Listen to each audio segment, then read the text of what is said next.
の研究テーマは水中で話せるのかです。水中で笑ったり口を開けるのはマーメイドの必須技術なのですが、果たして水中で声を出すのはできるのか、またその声はどのくらいの距離届くのかを実験してみました。人魚の学校の先生お二人にも水中おしゃべりに協力してもらいましたよ。果たして実験結果はいかに。こんにちは、素潜りマーメイドスイム研究所社長のマリダイバーです。前に水中で口を開けるという動画を出しました。水族館のマーメイドパフォーマンスでは、水の中でおしゃべりしたり歌を歌ったりという演技をするために口を開ける必要があります。だからこんな風に口パクするわけですが、この動画の途中で実際に水中で声を出してみたんです。これは iPhone と一緒に水中に沈んで録音した音です。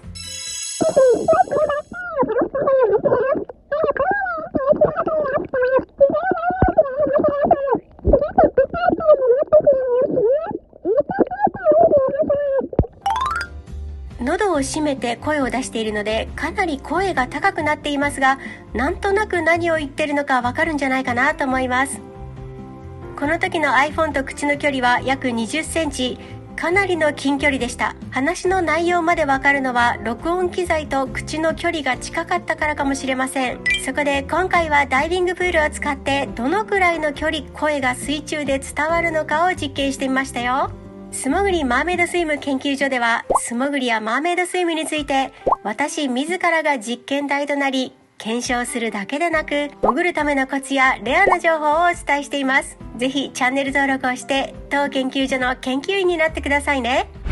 人魚の学校のチェルシー先生、シェリーナ先生にご協力いただきました。さあ実験スタート。テイク1。ありゃ、タイミングが合わなかったようですね。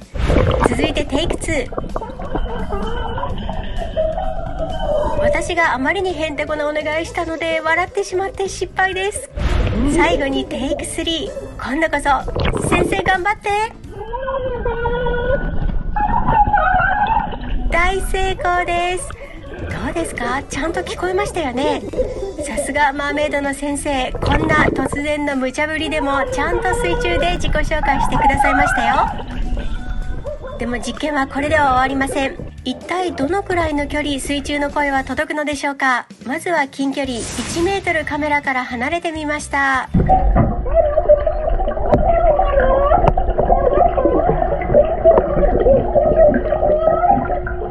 まあなんとか内容がわかるかな。この時は息を吐き出している状態だから水が逆流して喉の奥に入ることはないです。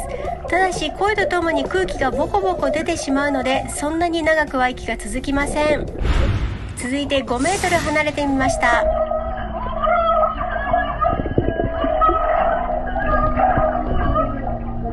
声自体は水中に響いていて何か喋っていることはわかるのですが、話の内容はちょっとわかりません。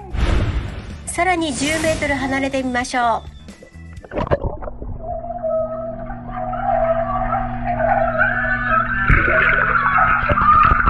何か喋っている声はわかりますが、音が伝わっているだけでさすがに何を言っているのかはわかりませんね。じゃあ今度は横方向じゃなくて縦方向に離れて喋ってみましょう。水深5メートルのダイビングプールに潜水します。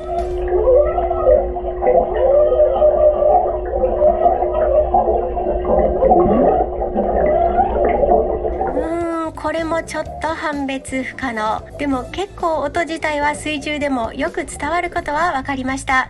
これにて実験終了。ということで結論。